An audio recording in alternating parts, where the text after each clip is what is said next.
ਕੀ ਨਾਂ ਜੀ ਤੁਹਾਡਾ? ਭੋਲੀ ਦੇਵੀ।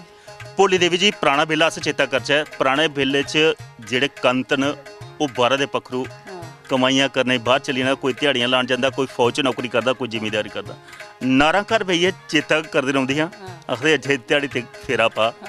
ਪਰ ਅੱਜ ਕੱਲ੍ਹ ਜੇ ਨਾਰਾਂ ਮੇਰੇ ਖਿਆਲ 'ਚ ਬੰਦਾ ਮੁੰਡਾ ਫੌਜ 'ਚ ਨੌਕਰੀ ਹੁੰਦਾ ਤੇ ਨਾਰ ਪਹਿਲੇ ਬਿਸਤਰਾ ਬਣਦੀ ਆ ਉਹਦੇ ਕੰਨੇ ਜਾਣ ਵਾਸਤੇ। ਮੰਮੀ ਕੰਨੇ ਜਾਣਾ। ਉਹ ਵੇਲਾ ਚੰਗਾ ਜਹਾਜ਼ ਵਾਲਾ ਚੰਗਾ? ਨਹੀਂ, ਉਹ ਵੀ ਚੰਗਾ ਹੈ, ਹੁਣ ਵੀ ਚੰਗਾ ਹੈ। ਦੋਏ ਵੇਲੇ ਚੰਗੇ ਨੇ, ਆਪਣਾ ਆਪਣਾ ਟਾਈਮ ਹੋ ਲੈ। ਅੱਜ ਜ਼ੋਰ ਨਹੀਂ ਚੱਲਦਾ ਤੇ ਅੱਜ ਹੁੰਦਾ ਗਾ ਵੇਲਾ?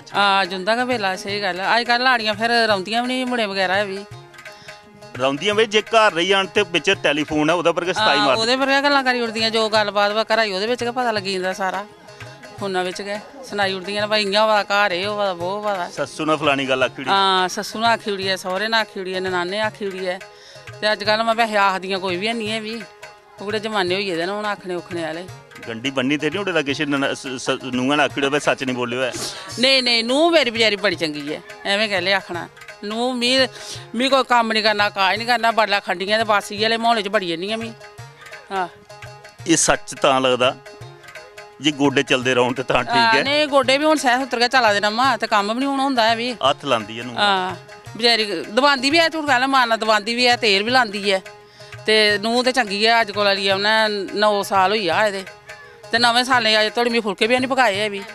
ਕਿੰਨੇ ਇੱਕ ਨੂੰ? ਹਾਂ, ਇੱਕ ਨੂੰ ਮਾੜੀ ਤਾਂ ਕੁੰਜੀਆਂ ਦੇਵੜੀ ਦੇ ਤਾਂ ਕਰਦੀ ਸੇਵਾ? ਨਹੀਂ, ਕੁੰਜੀਆਂ ਨਹੀਂ ਦਿੱਤੀਆਂ ਵਿਚਾਰੀ, ਕਹਿ ਝੂਠ ਮਾਰਨਾ, ਕੁੰਜੀਆਂ ਮਾੜੇ ਕੋਲ ਗਿਆ ਨਾ ਜੀ। ਨਹੀਂ, ਪੁਰਾਣੀਆਂ ਤੇ ਆਖਦੀਆਂ ਬੁੱਢੀਆਂ ਕੱਖਣੀਆਂ ਪੱਲੇ ਤੇ ਟਰੰਕਾਂ 'ਚ ਠਿਕਰੀਆਂ ਖੰਗਾਉਂਦੀ ਰਹਿੰਦੀਆਂ। ਨਹੀਂ ਨਹੀਂ, ਕੁੰਜੀਆਂ ਮੇਰੇ ਕੋਲ ਗਿਆ ਨਾ ਜੀ, ਨੂੰਹਾਂ ਕੋਲ ਨਹੀਂ ਕੇਸ ਵੀ ਵਿਚਾਰੀ ਕੋਲ। ਇੱਕ ਗੱਲ ਤੁਹਾਡਾ ਸੇਵਾ ਸੈਲ ਕਰਦੀ ਹੈ।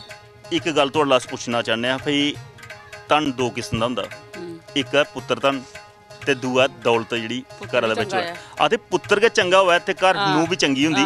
ਤੇ ਜੇ ਪੁੱਤਰ ਨੂੰ ਵੀ ਚੰਗੀ, ਕਈ ਵਾਰੀ ਵੀ ਆਉਂਦਾ ਹੈ ਨੋਟ ਬਣਾਇਆ ਤੇ ਗਿਆ ਪੁੱਤਰ ਵਿਆਹ ਤੇ। ਆਹ ਨਹੀਂ ਅਜੇ ਜਿਹੜਾ ਸਾਡਾ ਘਰ ਨਹੀਂ ਕਰੇ ਕੰਮ ਹੋਇਆ। ਨੂੰ ਵਿਚਾਰੀ ਬੜੀ ਚੰਗੀ ਹੈ ਮੇਰੀ, ਨੂੰ ਵੀ ਚੰਗੀ, ਪੁੱਤਰ ਵੀ ਚੰਗਾ ਹੈ। ਪੁੱਤਰਾਂ ਨੂੰ ਵੀ ਕਦੇ ਫੇੜ ਮੂੰਹ ਕਰੀ ਆਖਿਆ ਨਹੀਂ, ਕਦੇ ਨੂੰਹਾਂ ਨਾ ਆਖਿਆ, ਜਿਹੀਆਂ ਆਖਣਗੀਆਂ ਮੰਨੀ ਜਾਂਦੇ ਨੇ।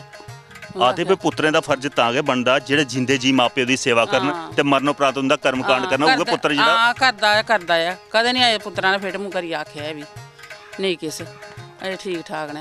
ਇੱਕ ਗੱਲ ਜਿਵੇਂ ਹੁਣ ਤੁਹਾਡਾ ਇਹ ਸਬਜ਼ੀ ਵਾਲਾ ਇਲਾਕਾ ਹੈ, ਹਾਂ, ਮੇਰੇ ਖਿਆਲ ਮਤਾ ਘਰ ਟਾਈਮ ਘੱਟ ਲੱਗਦਾ ਜਿੰਨਾ ਖੇਤਰਾਂ 'ਚ ਦੌੜਾਂ ਲੱਗਦੀਆਂ ਨੇ। ਨਹੀਂ, ਖੁਤਰੇ ਆ ਸਹਿ ਸੁੱਤਰ ਕੇ ਜਾਂਦੇ ਆ। ਸਾਡੀ ਕਿਹੜੀ ਪੈਲੀ ਪੂਲੀ ਹੈ, ਪੈਲੀ ਹੈ ਨਹੀਂ ਸਾਡੀ, ਤੇ ਮੁੰਡਾ ਸਾਡਾ ਕਰਦਾ ਜੀ ਸਬਜ਼ੀ ਦਾ ਕੰਮ। ਤੇ ਅਜੇ ਥੋੜੀ ਠੀਕ ਹੈ, ਘਰ ਚਲਾ ਤੇ ਅੱਗੋਂ ਦਾ ਦੇਖੋ। ਤੇ ਜਿਹੜੇ ਖੇਤਰੇ ਵਾਲੇ ਦੇ ਮੁਸ਼ਕਿਲ ਤੋਂ ਹੁੰਦਾ ਜਿਹੜੇ ਹਾਂ, ਹੁੰਦਾ ਸੁੱਧਾ ਹੁੰਦਾ ਹੈ। ਖੇਤਰਾਂ 'ਚ ਕਰਨਗੇ ਤਾਂ ਕਿਸੇ ਲੱਭਗੇ ਤੇ ਨਹੀਂ ਕਰਨਗੇ ਤਾਂ ਵਿਚਾਰੇ ਕੋਥੋਂ ਖਾਂਗੇ। ਘਰ ਫੁਲਕੇ ਵੀ ਪਕਾਣੇ ਤੇ ਜੀ ਇਸ ਖੇਤਰਾਂ 'ਚ ਕੰਮ ਵੀ ਕਰਨਾ ਡਾਢਾ ਮੁਸ਼ਕਿਲ। ਪਹਿਲਾਂ ਸੁੱਧਾ ਕੀਤੇ ਦਾ ਹੈ, ਹੁਣ ਨਹੀਂ ਕੀਤਾ। ਉਹ ਕੋਈ 20 ਸਾਲਾਂ ਦਾ ਤੇ ਨਹੀਂ, ਪਹਿਲਾਂ ਸੁੱਧਾ ਕੀਤਾ ਹੈ। ਵਾਢੀਆਂ ਵੀ ਕਰਦੇ ਹੈ, ਲੈਬਾਂ ਵੀ ਲਾਉਂਦੇ ਹੈ, ਸਾਰਾ ਕਰਦੇ ਹੈ। ਤੇ ਕੰਨੇ ਉੱਪਰਾਂ ਦਾ ਦੂਈ ਪੱਖੀ ਤੇ ਇੱਕ ਗੱਲ ਹੋਰ ਸੁਣਨੀ ਆਉਂਦੀ ਵੀ ਬਾਰਡਰ ਵੀ ਤੁਹਾਡਾ ਲੱਗ ਗਿਆ ਇੱਥੇ ਤੇ ਗੜਮਾ ਗੜਮ ਵੀ ਸੁਣੋਈਦਾ ਹੋਣਾ? ਨਹੀਂ, ਸੁਣੋਈਦਾ ਤੇ ਹੈਗਾ, ਬੜਾ ਸੁਣੋਈਦਾ। ਰਾਤੀ ਵਾਲਾ ਸੌਣ ਵੀ ਨਹੀਂ ਹੁੰਦਾ, ਜੋ ਕਣਕੇ ਵਾਢੀਆਂ ਹੀ ਆਉਂਦਾ ਹੈ। ਕਣਕੇ ਵਾਢੀ ਵੱਖਰਾ ਦਾ ਮੌਸਮ ਆਈਦਾ ਉਹ ਵੱਖਰਾ ਹੈ। ਉਹ ਲਾਹ ਕੋਠੇ ਚੜ ਦੇਖਣਾ ਕੁਦਰਾ ਗੜਮ ਗੜਮ ਹੋਵਾ। ਡਰ ਤੇ ਨਹੀਂ ਇਲਾਕੇ 'ਚ ਤੁਹਾਡੇ? ਨਹੀਂ, ਸਾਡੇ ਨੂੰ ਕੋਈ ਡਰ ਇੱਧਰ ਹੈ, ਡਰ ਹੋ ਜਾਂਦਾ ਬਾਰਡਰ ਨੇ, ਬਾਰਡਰ ਆ ਡਰ ਹੋਣ ਲੱਗ ਗਿਆ। ਹਾਂ, ਉਹਨੇ ਡਰ ਅਸੀਂ ਕੋਈ ਡਰ। ਬਿਲਕੁਲ ਦੋਸਤੋ, ਸੱਚ ਸੁਣਾ ਕਰਦੇ ਨੇ ਭਈ ਮਾਤਾ ਜਿਹੜੀ ਗੱਲ ਆਖਾ ਕਰਦੀ ਭਈ ਅਗਰ ਪੁੱਤਰ ਚੰਗਾ ਹੋਵੇ ਤਾਂ ਨੂੰਹ ਵੀ ਚੰਗੀ ਹੁੰਦੀ ਹੈ। ਸੱਚਮੁੱਚ ਇਹਨੇ ਜਿਹੜਾ ਪੁੱਤਰ ਹੈ ਉਹ ਸਹੀ ਨੋਟ ਮਿਲੀ ਦਾ।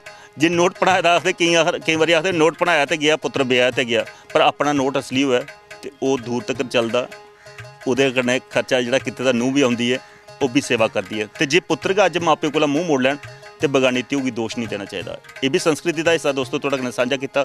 ਹੁਣ ਗਰਾਂ ਦੀ ਉਹ ਟੋ ਲੈਣੇ ਆ, ਹੋਰ ਕਿਸ ਲੱਭਦਾ ਉਹ ਵੀ ਤੁਹਾਡੇ ਤੱਕ ਪਹੁੰਚਾਉਣ ਦਾ ਪ੍ਰਯਾਸ ਕਰਨਾ।